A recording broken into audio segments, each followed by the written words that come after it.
भिवंडीतील कोहिनूर इमारत दुर्घटनेची गंभीर दखल घेत महापालिकेचे प्रभारी आयुक्त श्रीकृष्ण पांचाळ यांनी C1, C2 अ आणि C2 ब प्रवर्गातील सर्व इमारतींचं फेरसंरचनात्मक परीक्षण करण्याचे आदेश दिले आहेत.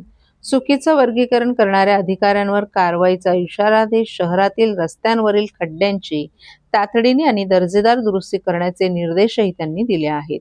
भिवंडी निजामपूर शहर महानगरपालिकेचे आयुक्त अनमोल सागर हे रजेवर असल्यामुळे आयुक्त पदाचा प्रभारी पदभार ठाण्याचे जिल्हाधिकारी श्रीकृष्ण पांचाळ यांच्याकडे सोपवण्यात आलाय. गंगारामवाडी येथे घडलेल्या दुर्घटनेच्या पार्श्वभूमीवर आयुक्त श्रीकृष्ण पांचाळ यांनी महानगरपालिकेतील सर्व नियंत्रण अधिकारी आणि विभाग प्रमुखांची बैठक घेऊन आपत्कालीन परिस्थिती आणि रस्त्यांच्या दुरावस्थेचा आढावा घेतला.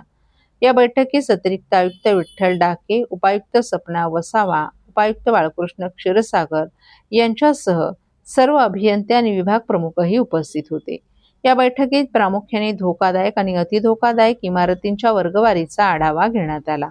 दुर्घटनाग्रस्त कोहिनूर इमारत ही C2 अ म्हणजेच दुरुस्तीयोग्य धोकादायक इमारत प्रवर्गामध्ये नोंदवण्यात आली होती. त्याबाबत आयुक्त पांचाळ यांनी नाराजी व्यक्त केली.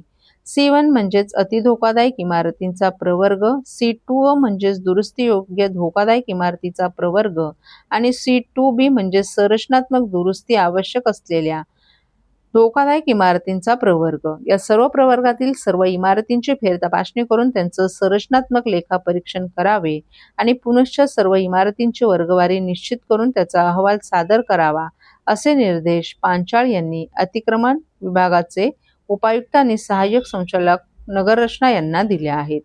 तसंच निधीची तरतूद नसेल तर काम थांबवण्यापेक्षा निधी तरतुदीच्या अधीन राहून काम करावं. काम करताना केवळ कंत्राटदार अथवा यंत्रणेवर अवलंबून न राहता अभियंत्यांनी प्रत्यक्ष कामाच्या ठिकाणी उपस्थित राहून पर्यवेक्षण करावे. मात्र हे करताना गुणवत्तेमध्ये तडजोड होता कामा नये. ज्या रस्त्यावर वाहतूक अथवा वर्दळ जास्त असते अशा ठिकाणी वाहतूक विभागाशी समन्वय साधून वाहतूक आवश्यकता भासल्यास वाहतुकीचं नियोजन करून काम पूर्ण करावं. शाळांच्या बस, रिक्षा, दुचाकी यांना सुयोग्य होईल अशी रस्ते दुरुस्ती करण्यात यावी, तसेही त्यांनी निर्देश दिलेत.